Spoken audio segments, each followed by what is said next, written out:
बिस्मिल्लाहिर्रहमानिर्रहीम। अस्सलाम वालेकुम नादरीन, आप यूट्यूब चैनल देख रहे हैं। मैं इमरान खान हूँ। नादरीन, गुज़िश्ता रात पाकिस्तान और अफ़गानिस्तान की जो बॉर्डर है वहाँ पे झड़पें शुरू हो गई और ये फायरिंग अफ़गानिस्तान की जानिब से शुरू की गई। जो पाकिस्तान का मीडिया उसने ये रिपोर्ट किया, पाकिस्तान के सिक्योरिटी ज़राए ने यही बताया कि ये अफ़गानिस्तान की जानिब से कार्रवाई की गई है। अच्छा, इसमें जो इंटरनेशनल मीडिया है वो भी यही कह रहा है कि ये अफ़गानिस्तान की पहले रिटेलिएशन है। और वो रिटेलिएशन का लफ्ज़ इसलिए इस्तेमाल कर रहे हैं कि आज से 2 दिन पहले पाकिस्तान ने काबुल के नज़दीक एक अटैक किया था, जिसमें पाकिस्तान के सिक्योरिटी ज़राए ये दावा कर रहे थे कि टीटीपी के सरबराह को नूर वली महसूद को मार दिया गया है, लेकिन अभी तक उसकी कोई कन्फर्मेशन अफ़गानिस्तान से बाद में आई नहीं। कुछ और दहशतगर्दों का नाम लिया गया, लेकिन वो दहशतगर्द 2018 और 2019 में, यानी आज से 7 और 8 साल पहले मारे जा चुके हैं और उनकी खबरें मरने की पहले ही चल चुकी हैं। अब इस इंसिडेंट के बाद पहले अफ़गान मीडिया या अफ़गानिस्तान की हुकूमत की जानिब से धमकी आवेज़ रवैया इख्तियार किया गया और उन्होंने इसकी मजम्मत भी की। उन्होंने कहा जी पाकिस्तान हमारे जो टेरिटरी है उसके अंदर आके खिलाफ वर्जी कर रहा है। और फिर उन्होंने रशिया का और साथ में उन्होंने अमेरिका का मिसाल भी दिया कि उनके साथ इन्होंने बड़ी लंबी जंगें लड़ी हैं। देखिए, अफ़गानिस्तान एक ख़ास तरह की लंबी जंग तो वो लड़ लेते हैं, लेकिन पाकिस्तान ने एक जंग में उन्हें भरपूर सपोर्ट दी और दूसरी जंग उन्होंने खुद ही लड़ी है, लेकिन तब तक वो बहुत ट्रेंड हो चुके थे। जो उन्होंने नेटो के ख़िलाफ़ एक लंबी लगभग 20 साल की एक लड़ाई लड़ी है अफ़गान तालिबान ने। बहरहाल अब हुआ ये कि उसके बाद अफ़गानिस्तान ने पाकिस्तान के बॉर्डर के ऊपर मुख्तलिफ़ इलाकों से अटैक किया। इसके मनाज़िर भी हमने देखे, रात गए और उसके बाद पाकिस्तानी फ़ोर्सेस की जानिब से भरपूर जवाबी कार्रवाई की गई, जिससे अफ़गानिस्तान में भी काफ़ी नुकसान हुआ और वहाँ पे चेक पोस्टें तबाह हुई। अब अफ़गानिस्तान का जो मीडिया है या वहाँ के जो हुकूमत है वो दावा कर रहे हैं कि उन्होंने पाकिस्तान का नुकसान किया, जबकि पाकिस्तान की तरफ से बाकायदा तस्वीर, वीडियोज़ और थर्मल इमेजेस दिखाकर बताया जा रहा है कि अफ़गानिस्तान का काफ़ी नुकसान हुआ। बिलाखिर सुबह होने से पहले अफ़गानिस्तान की हुकूमत ने जंग बंदी का ऐलान किया, जो एक बड़ा समझदारी का काम है। अफ़गान गवर्नमेंट ने कहा जी जंगबंदी का हम ऐलान करते हैं और हम उम्मीद करते हैं कि दोबारा अब लड़ाई नहीं होगी और पाकिस्तान की तरफ से कोई हमारे ऊपर जवाबी कार्रवाई नहीं की जाएगी।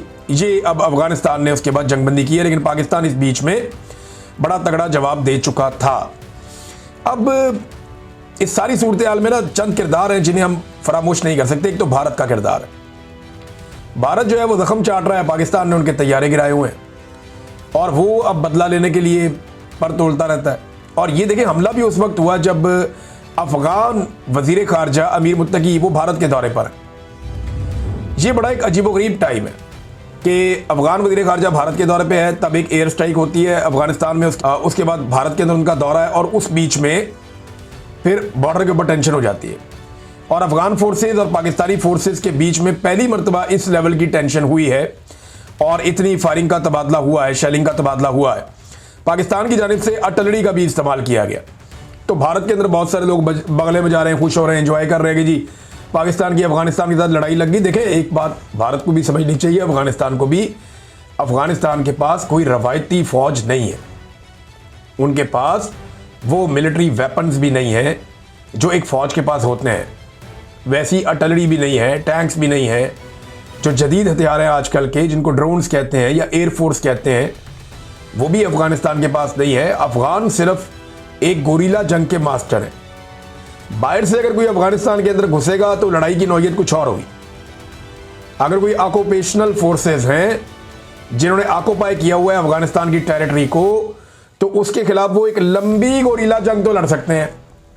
और गोरीला जंग में यह है कि आपने छुपे रहना है, जब आपका दाव लगे आपने दाव लगा लेना है।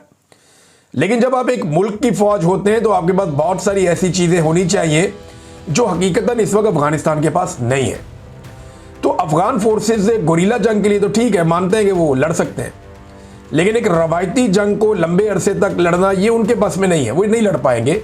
क्योंकि देखिए, इसके लिए ख़ास किस्म के हथियार और ख़ास किस्म की फ़ौजी ट्रेनिंग चाहिए होती है। उनकी सारी ट्रेनिंग जो है वो गोरीला है। उन्होंने दुनिया की आलमी ताकतों को अपनी गोरीला पावर से शिकस्त दी है, रशिया को दे दी, अमेरिका को दे दी, लेकिन वो पहाड़ों के अंदर छुप के कमीनगाहें बना के वो एक तरीके से लड़ते हैं। पाकिस्तान के साथ उनकी वैसी लड़ाई हो नहीं सकती।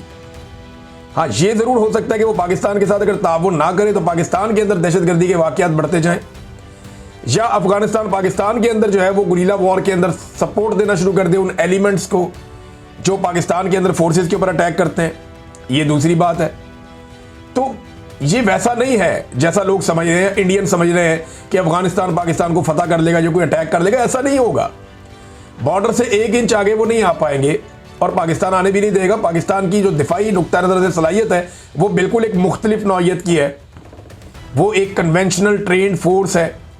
देखिए ना, ये अगर मिलिट्री एस्टेब्लिशमेंट की पॉलिसीज ठीक हो ना तो ये बड़ी प्रोफेशनल फौज है पाकिस्तान की फौज, इस खित्ते की मजबूत तरीन और प्रोफेशनल फौज है जिसके पास बेहतरीन हथियार है।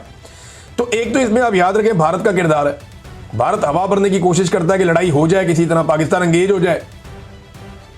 भारत भी ये जानता है कि अफगानिस्तान के पास उस नौइयत के हथियार या ट्रेनिंग नहीं है कि वो बॉर्डर से कोई बहुत बड़ा दबाव डाले, लेकिन भारत ये जानता है कि अफगानिस्तान एंगेज कर सकता है और उसके जरिए से पाकिस्तान के अंदर के हालात खराब कराए जा सकते हैं।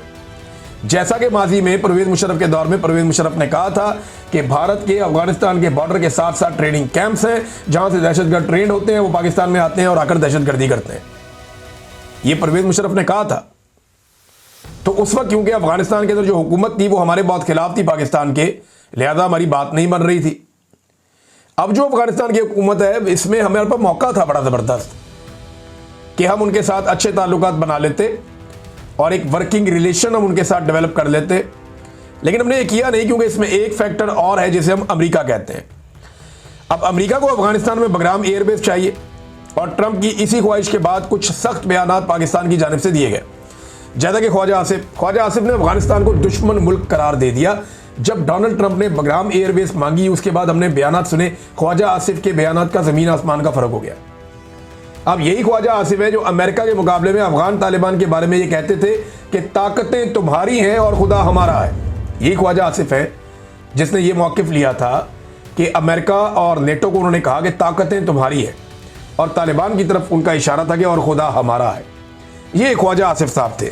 लेकिन वही ख्वाजा आसिफ साहब ने जब एस्टेब्लिशमेंट के जूते पकड़े तो फिर उन्होंने कहा जी कि नहीं, अब क्योंकि एस्टेब्लिशमेंट अमेरिका को खुश रखना चाहती है, तो जैसे ही अमेरिका को बगराम एयरबेस की याद आई और डोनाल्ड ट्रंप ने उस ख्वाहिश का इजहार किया तो ख्वाजा आसिफ ने यह कह दिया कि अफगानिस्तान हमारा दुश्मन मुल्क है। अब भारत के अंदर खुशियां मनाई गई लेकिन फ़ायदा कोई नहीं और अमेरिका ने इस लड़ाई में आना कोई नहीं है। वो कानों को हाथ लगाकर गए कि अफगानिस्तान की सरजमीन पर तो वो नहीं उतरते। हाँ, ये है कि पाकिस्तान में कोई अड्डा वड्डा उनको मिल जाए, यहाँ से जाके वहाँ अटैक करके वापस आ जाए, अलग बात है। वहाँ उस सरजमीन पे वो नहीं उतरते, वहाँ वो जाएंगे नहीं। अब ट्रंप जो है उसके बाद एक और मौका था गुज़िश्ता रात, तालिबान ने खुद ही जंगबंदी कर दी, वरना ट्रंप फ़ायदा उठा सकता था और वो ये कह सकता था कि 1 साल में मैंने 9 जंगें रुकवाई हैं। इससे पहले वो 8 जंगों का दावेदार है। 9वीं जंग का भी मौका मिला हुआ था रात को। अगर ट्रंप को जगाकर ये कहा जाता, फौरी तौर पे ये कहा जाता कि जनाब आप इसमें मुदाखलत करें, तो फिर ये जंगबंदी भी अपने खाते में डोनाल्ड ट्रंप डाल सकते थे। अब तक इतनी, अपना ख्याल रखिएगा, अपने चैनल का भी। अल्लाह हाफिज़।